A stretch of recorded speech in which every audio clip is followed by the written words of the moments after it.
என் மகனே, என் போதகத்தை மறவாதே. உன் இருதயம் என் கட்டளைகளை காக்கக் கடவது. அவைகள் உனக்கு நீடித்த நாட்களையும் தீர்காயுசையும் சமாதானத்தையும் பெருகப் பண்ணும். கிருபையும் சத்தியமும் உன்னை விட்டு விலகாதிருப்பதாக. நீ அவைகளை உன் கழுத்திலே பூண்டு அவைகளை உன் இருதயமாகிய பலகையில் எழுதிக்கொள். அதனால் தேவனுடைய பார்வையிலும் மனுஷருடைய பார்வையிலும் தயையும் நற்புத்தியும் பெறுவாய்.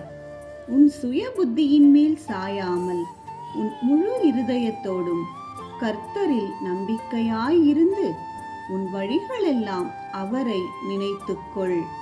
அப்பொழுது அவர் உன் பாதைகளை செவ்வைப்படுத்துவார். நீ உன்னை ஞானி என்று எண்ணாதே. கர்த்தருக்கு பயந்து தீமையை விட்டு விலகு. அது உன் நாபிக்கு ஆரோக்கியமும் உன் எலும்புகளுக்கு ஊனுமாகும். உன் பொருளாலும் உன் எல்லா விளைவின் முதற் பலனாலும் கர்த்தரை கனம் பண்ணு. அப்பொழுது உன் களஞ்சியங்கள் பூரணமாய் நிரம்பும். உன் ஆலைகளில் திராட்சரசம் புரண்டோடும். என் மகனே, நீ கர்த்தருடைய சிட்சையை அற்பமாக எண்ணாதே. அவர் கடிந்து கொள்ளும்போது சோர்ந்து போகாதே. தகப்பன் தான் நேசிக்கிற புத்திரனை சிட்சிக்கிறது போல கர்த்தரும் எவனிடத்தில் அன்பு கூறுகிறாரோ அவனை சிட்சிக்கிறார். ஞானத்தை கண்டடைகிற மனுஷனும் புத்தியை சம்பாதிக்கிற மனுஷனும் பாக்கியவான்கள். அதின் வர்த்தகம் வெள்ளி வர்த்தகத்திலும் அதின் ஆதாயம் பசும் பொன்னிலும் உத்தமமானது. முத்துக்களை பார்க்கிலும் அது விலையேறப் பெற்றது. நீ இச்சிக்கத்தக்கதொன்றும் அதற்கு நிகரல்ல. அதின் வலது கையில் தீர்காயுசும் அதின் இடது கையில் செல்வமும் கனமும் இருக்கிறது. அதின் வழிகள் இனிதான வழிகள். அதின் பாதைகள் எல்லாம் சமாதானம். அது தன்னை அடைந்தவர்களுக்கு ஜீவ விருட்சம். அதை பற்றி கொள்ளுகிற எவனும் பாக்கியவான். கர்த்தர் ஞானத்திலே பூமியை அஸ்திபாரப்படுத்தி புத்தியினாலே வானங்களை ஸ்தாபித்தார். அவருடைய ஞானத்தினாலே ஆழங்கள் பிரிந்தது, ஆகாயமும் பனியை பெய்கிறது. என் மகனே, இவைகள் உன் கண்களை விட்டு பிரியாதிருப்பதாக. மெய்ஞானத்தையும் நல்லாலோசனையையும் காத்துக்கொள்.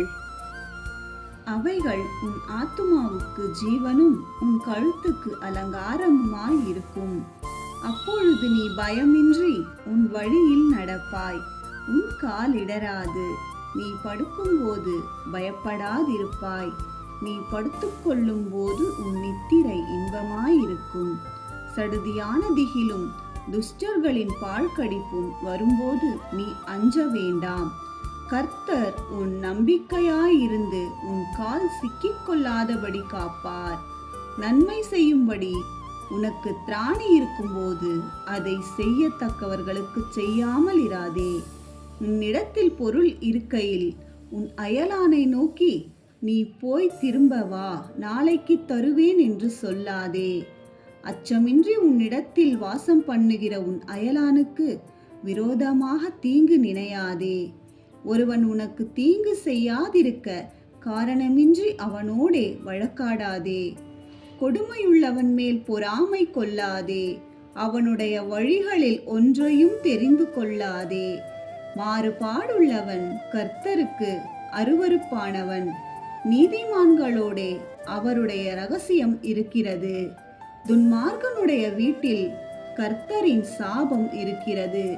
நீதிமான்களுடைய வாசஸ்தலத்தையோ அவர் ஆசீர்வதிக்கிறார். இகழ்வோரை அவர் இகழ்கிறார். தாழ்மையுள்ளவர்களுக்கோ கிருபை அளிக்கிறார். ஞானவான்கள் கனத்தை சுதந்தரிப்பார்கள். மதிகேடரோ கனவீனத்தை அடைவார்கள். நீதிமொழிகள் 3 அதிகாரம் 1ஆம் வசனம் முதல் 35ஆம் வசனம் வரையிலும்.